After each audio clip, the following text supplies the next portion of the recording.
तो केकेआर की जीत पर सीएम ममता ने भी एक्स पर पोस्ट किया है। पूरे बंगाल में जश्न का माहौल है और सभी खिलाड़ियों को जीत की बधाई उनकी तरफ से दी गई।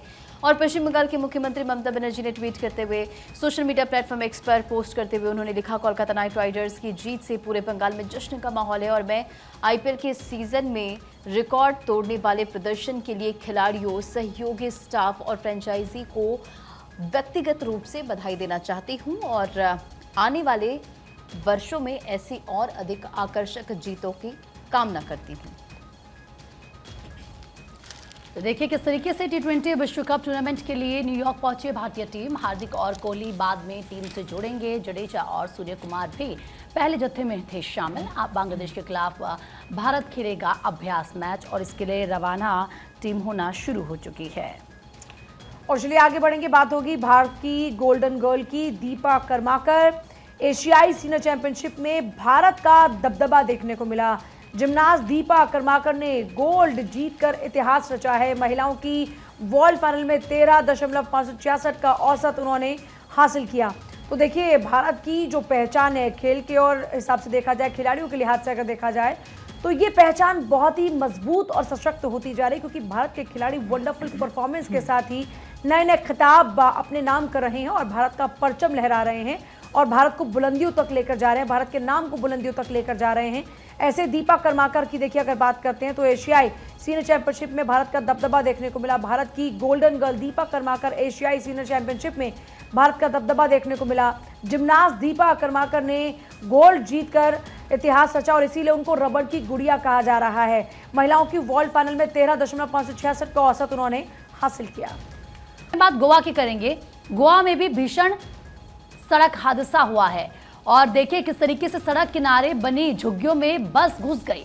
4 मजदूरों की इस दौरान मौत हो गई, 5 बुरी तरीके से घायल हो गए हैं। हादसे के वक्त झुग्गियों में सो रहे थे मजदूर और तस्वीरें हम आपको दिखाएंगे। बस देखिए पूरी तरीके से क्षतिग्रस्त हो गई है। झुग्गियों में ये बस जा घुसी जिसमें जो 4 मजदूर वहां पर सो रहे थे उनकी मौत हो गई, 5 बुरी तरीके से जख्मी हुए, उन्हें अस्पताल में भर्ती कराया गया है।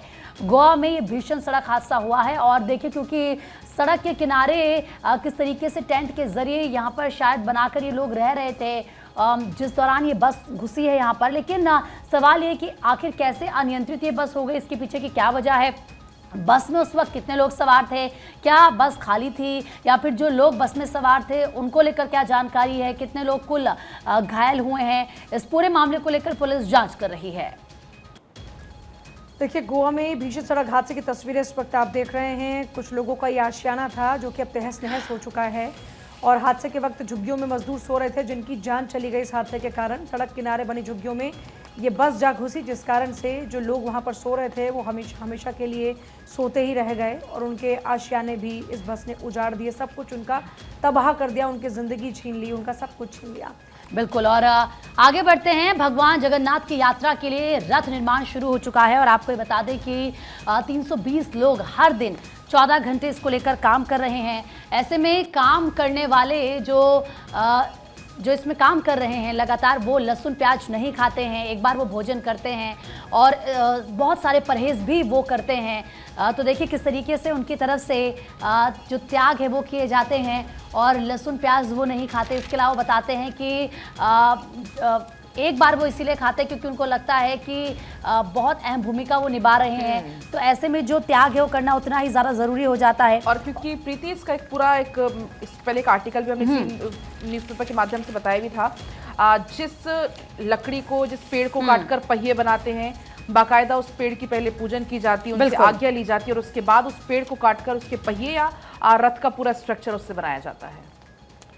देखिए बिल्कुल, तो रथ यात्रा के लिए अभी आप देख रहे हैं जो रथ है वो तैयार हो रहा है और उसके लिए जो भी ये कहते हैं ना कि जब भी कोई इस तरह का कार्य किया जाता है तो उसके कुछ नियम होते हैं, प्रतिष्ठान होता है, तो वही अभी सिलसिला शुरू हो चुका है।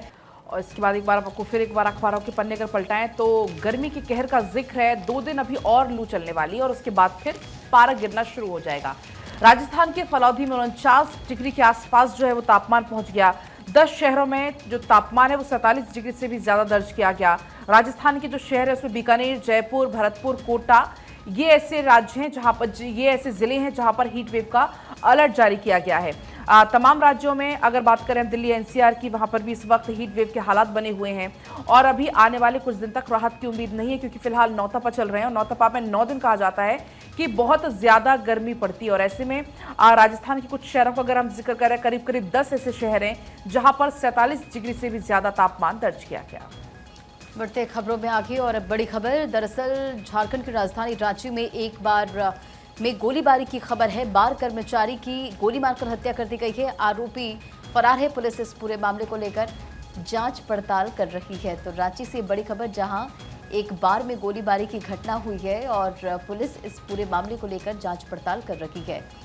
तो रांची में एक बार कर्मचारी की हत्या, दरअसल इस पूरे मामले को लेकर जांच पड़ताल की जा रही है। देखिए तस्वीर भी निकलकर सामने आई है, किस तरह से गोलीबारी की घटना को अंजाम दिया गया है और ये तस्वीर। हालांकि अब इस पूरे मामले को लेकर पुलिस की टीम जांच पड़ताल कर रही है। रांची के एक बार में गोलीबारी की घटना, और इसको लेकर कानून व्यवस्था पर भी सवाल खड़े हो रहे हैं कि आखिर अपराधी इतने बेखौफ कैसे हैं। अब बात जम्मू कश्मीर की करेंगे। घाटी में 40 साल का रिकॉर्ड टूटा है। 370 से मुक्ति मिली तो लोकतंत्र झूमा है। 1984 के बाद पहली बार 58.51% मतदान हुआ है। निर्भय होकर यानी कि निडर होकर लोगों ने मतदान किया है। तो घाटी में 40 साल का रिकॉर्ड टूटा है, क्योंकि लोग घरों से बाहर निकलकर वोटिंग करते हुए नजर आए। बढ़ चढ़कर लोगों ने लोकतंत्र के इस महापर्व में हिस्सा लिया और मतदान किया है। और ऐसे में ये पता चलता है कि जब से धारा 370 घाटी से हटाई गई है, उसका कैसा असर लोगों पर पड़ रहा है कि लोग खुश हैं, बाहर निकल रहे हैं, ज़्यादा से ज़्यादा वोटिंग में उन्होंने भागीदारी दी है अपनी। देखिए जाहिर तौर पर इस बार आपने देखा कि जो जनता है वो बढ़ चढ़कर भागीदारी अपनी निभाती हुई नजर आ रही है और पीएम मोदी ने भी इसी को लेकर बाकायदा एक्स पर पोस्ट भी किया है। आप जरा सोचिए कि दशकों का जो रिकॉर्ड था वो वहाँ के लोग तोड़ रहे हैं। बढ़ चढ़कर लोकतंत्र में अपनी जो मतदान की जो आहुति है वो देते हुए नजर आ रहे हैं, अपने मताधिकार का इस्तेमाल कर रहे हैं। और जाहिर तौर पर धारा 370 के हटने के बाद अगर इतनी वोटिंग होती है तो ये एक पॉजिटिव साइन है और इसी बात का जिक्र पीएम मोदी कर रहे हैं। आगे बढ़ेंगे। लॉरेंस अमन गैंग ने कोल व्यापारी से मांगे 50 करोड़ और नहीं दिए तो 10 लाख में सुपारी दे दी। 4 शूटर गिरफ्तार हुए। शूटर से पिस्टल भी बरामद हुई है। आरोपियों में से 3 पाली के रहने वाले हैं, जो अभी तक जानकारी निकलकर सामने आई है। लॉरेंस गैंग की ये कोई इस तरह की पहली वारदात नहीं है, बल्कि इससे पहले भी लगातार रंगदारी वसूली की जाती है। लॉरेंस और अमन गैंग ने कोल व्यापारी से 50 करोड़ रुपए मांगे और नहीं दिए तो फिर उसी की सुपारी दी थी 10 लाख में, जिसमें 4 शूटर गिरफ्तार हो। उनकी तस्वीरें भी इस वक्त आप देख रहे हैं। शूटर से पिस्टल बरामद हुई है। आरोपियों में से 3 पाली के रहने वाले लोग हैं। तो ये देखिए, व्यापारी से 50 करोड़ मांगने की पूरी जानकारी। अब आगे बढ़ेंगे और अब खबर आपको बताएंगे छत्तीसगढ़ से, जहां पर नक्सली घटना थी या राजनीतिक षड्यंत्र। 2 एजेंसियों की रस्साकशी में उलझा है ये पूरा मामला। 11 साल पुराने झीरम कांड का सच एनआईए, एसआईटी भी इसका जवाब नहीं दे सकी है। तो देखिए इस पूरे मामले को लेकर भी जांच पड़ताल की जा रही है।